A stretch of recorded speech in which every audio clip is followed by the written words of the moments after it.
अजीत पवार ने आज वोट डाला है, वहीं संघ प्रमुख मोहन भागवत नागपुर में वोट डालने पहुंचे हैं। तो ये तस्वीरें जो आप देख रहे हैं आज सुबह और मतदान के लिए सुबह का ही समय चुना है बहुत से दिग्गजों ने। उनकी तस्वीरें आप इस वक्त स्क्रीन पर देख रहे हैं।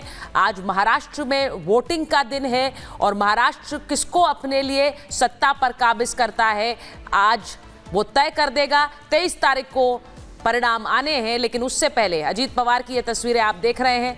अजीत पवार जिनका एक तरह से पार्टी छोड़कर आना, उसके बाद नई एनसीपी को एक तरह खड़ा करना, बहुत सी चर्चाएं बटोरी, बहुत सी सुर्खियां बटोरी। संघ प्रमुख मोहन भागवत को आप देख रहे हैं, सुबह मतदान किया है और नागपुर में संघ कार्यालय में वहां पर आज हमारे सहयोगी रहेंगे। महाराष्ट्र की अलग अलग सीटों से एक एक अपडेट आपको दिलाएंगे, क्योंकि नागपुर में भी हमारे सहयोगी हैं, मुंबई में हमारे सहयोगी हैं, झारखंड की एक एक सीट पर हमारे सहयोगी आप तक अपडेट पहुंचाएंगे और यूपी की 9 विधानसभा सीट जहां पर उपचुनाव हो रहा है।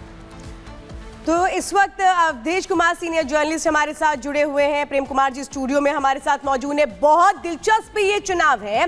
अवधेश जी, मैं यही समझना चाहती हूँ, 2019 में जो समीकरण थे, लोगों की तो सिर्फ समीकरण बदलते हैं, यहाँ तो पार्टियां ही अलग अलग हिस्सों में हो गई। ये कहूँ कि ये नई तस्वीर पेश करेगा, नई मिसाल पेश करेगा महाराष्ट्र का ये चुनाव?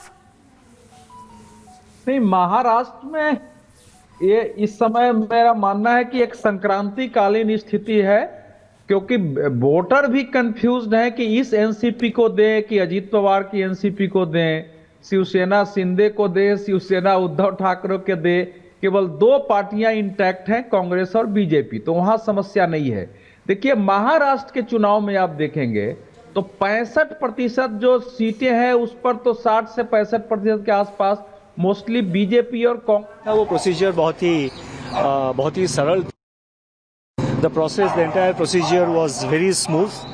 So our congratulations to Election Commission of India and to the election officials of Mumbai. Issues, what are Mumbai's voting for? नहीं, I think I'll thank you. I think that's जाके जो वोटर परसेंटेज टर्नआउट है वो काफी कम है, तो आपका no, वही मैंने कहा ना, इस बार मिडिल ऑफ द वीक है, तो एक्सपेक्टेशन यही है कि इस बार वोटिंग परसेंटेज ज्यादा होगा। The election is being held today.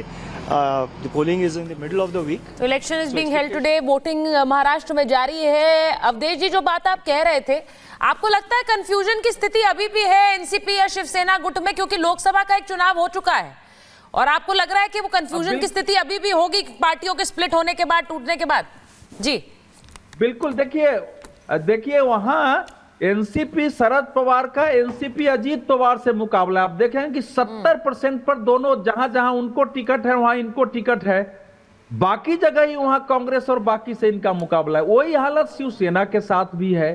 तो ये दोनों के बीच मुकाबला है। तो ये विधानसभा चुनाव जो है, इसमें थोड़ी तस्वीर क्लियर होगी लोग किसके साथ है, लेकिन एक आध चुनाव महाराष्ट्र को और झेलना पड़ेगा, तब जाके वहां पॉलिटिक्स स्टेबलाइज होगी।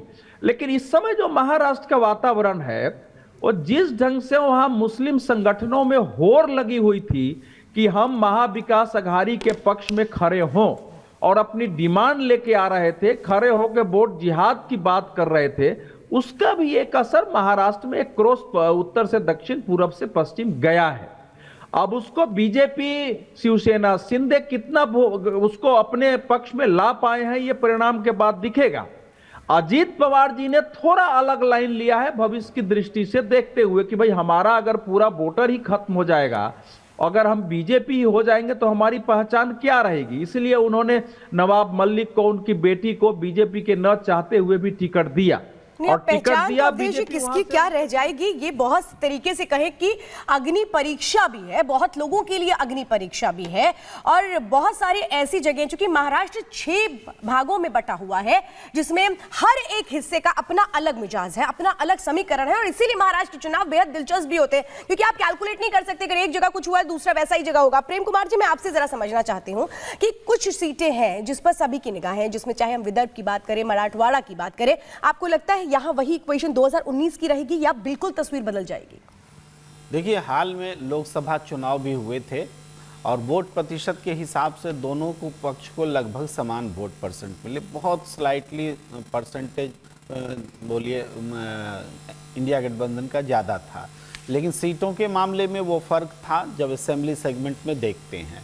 तो ये बात देखने की है, पार्टियों में भी कौन सा असली कौन सा नकली वो भी लोकसभा चुनाव में दिखा, लेकिन विधानसभा चुनाव असली परीक्षा की घड़ी है और इसमें बहुत सारे नारे फ्लोट किए गए। वो नारे जरूर उस चुनाव को प्रभावित कर रहे हैं, इधर से या उधर से, बटोगे तो कटोगे, एक हैं तो सेफ हैं। इन नारों पर बहुत चर्चा भी हुई और काउंटर नारे भी दिए गए।